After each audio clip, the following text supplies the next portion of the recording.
How to add and use different language keyboards on Windows. Follow these instructions on any computer running Windows 10 to add keyboard support for additional languages. Open Windows Settings.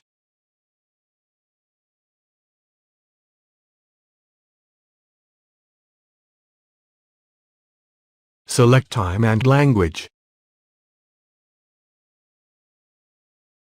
Select Language in the left pane. Under the Preferred Languages section, select plus Add a preferred language.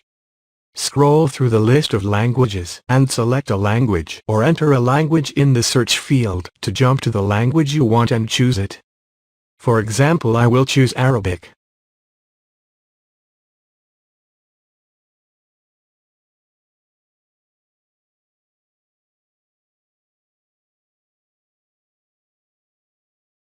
After you add the language or languages you want to use, switching between them is easy.